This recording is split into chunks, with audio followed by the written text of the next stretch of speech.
Friends, நம்ம பீஸா dosa ready ஆகிட்டுருக்கு பார்த்தீங்களா? எடுத்துருவோம். Okay, fully load pizza dosa இப்போ பிளேட்டில் கொட்டணும் பாருங்கள். Pizza dosa, oh my God,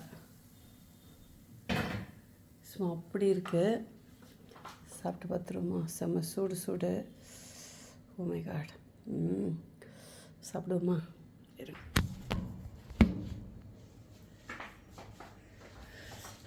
hi hi hi. So இது வந்து ரெசிபி நான் சொல்லிட்டேன்னு நினைக்கிறேன். ப்ளீஸ் ட்ரை பண்ணி பாருங்கள்.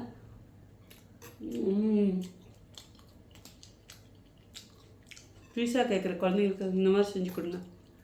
நம்ம பொடி வச்சு வேறு லெவலாக இருக்கும். ஒன்றும் இல்லை, வீட்டில் இருக்கிற இட்லி மாவு நல்லா திக்காக ஊற்றாப்பு மாதிரி ஊற்றி அதில் கொஞ்சம் வெங்காயம், கொஞ்சம் கொத்தமல்லி தழை, நம்ம பிரண்டை பொடி, கருவேப்பிலை பொடி, முருங்கை பொடி போட்டு அதுக்கப்புறம் என்ன போட்டேன், அவ்வளோதான். நல்லா வந்து மேலே கொஞ்சம் நெய் விட்டு இந்த பக்கமும் 2 பக்கமும் திரி போட்டு எடுத்தா காப்சிகம் போட்டேன். ஓகே, அதுதான் பீஸா மாதிரி ஒரு ஃப்ளேவர் கொடுக்கும். ஆரிகானோ கூட போடலாம். அரிகானாவும் போட்டு நம்ம பொடியும் போடும்போது உப்புத்தன்மை அதிகமாகிடும், அது தேவையில்லை.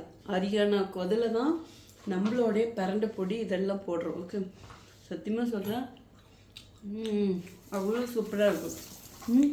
அவ்வளோ அவ்வளோ அவ்வளோ ஹெல்த்தி. பசியோடு ஒன்று கம்பெனியில் இருந்து ஃபோன் வந்துடுச்சு பாருங்க. ஸோ ஒரு செகண்ட் நமக்கு டைம் கிடையாது, 1 நிமிஷம் விட மாட்டாங்க, யாராவது கால் பண்ணிகிட்டே இருப்பாங்க. ஆனாலும் நம்ம வயிற்றுக்கு சாப்பிட்டு தான் நானும் ஹெல்த்தியாக. பெங்களூரில் குளிருக்கு அவ்வளோ சூப்பராக இருக்கு. நம்ம பொடி வெரைட்டி வேணும்னா வெப்சைட்டில், வாட்ஸ்அப்பில் எதில் வேணாலும் ஆர்டர் பண்ணலாம். ப்ளீஸ் நீங்கள் இந்த மாதிரி செஞ்சு பார்த்துட்டு எனக்கு நெய் போடுங்க, ரொம்ப டேஸ்ட்டாக இருக்கும். இந்த மாதிரி செஞ்சு பார்த்துட்டு எனக்கு எப்படி இருக்குன்னு சொல்லிட்டு மறக்காமல் சொல்லுங்கள். என்னுடைய பொடி இவ்வளோ பேர் வாங்குறீங்க, கண்டிப்பாக இதே மாதிரி ட்ரை பண்ணுங்கள். தேவாமிர்தமாக இருந்துதா இல்லையான்னு மட்டும் சொல்லுங்கள். நீங்கள் புதுசாக ஹோட்டல் தொடங்க போகிறீங்க, இல்லை ஆல்ரெடி வச்சுருக்கீங்கன்னா இப்போ நான் சொன்ன மாதிரி செய்யுங்க. இதை மட்டுமே நீங்கள் ஒரு பிஸ்னஸாகவே பண்ணுங்கள். இதுக்காகவே மக்கள் வருவாங்க. ரொம்ப கம்மியான ஒரு அமௌண்ட் இருந்தாவே இதை தொடங்கலாம். நீங்கள் வாழ்க்கையில் முன்னேறணும்னு நினைக்கிறீங்களா? ஏதாவது தொழில் தொடங்கணும்னு நினைக்கிறீங்களா? எப்படியாவது அடுத்த கட்டத்துக்கு வரணும்னு நினைக்கிறீங்களா? ஏதோ ஒன்று பண்ணி உழைச்சி முன்னேறணும்னு நினைக்கிறீங்களா? இந்த ஒரு பிஸ்னஸ் போதுங்க. இட்லி மாவு பொடி என்கிட்ட வாங்கணும்னு கூட இல்லை, நீங்களே ரெடி பண்ணலாம். உங்களுக்கு தெரியாத இதெல்லாம் செய்கிறதுக்கு.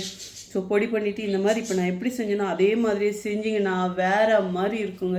நான் இந்த வீடியோ ஆல்ரெடி அப்லோட் பண்ணியிருக்கேன். இந்த ஃபுல்லி லோட்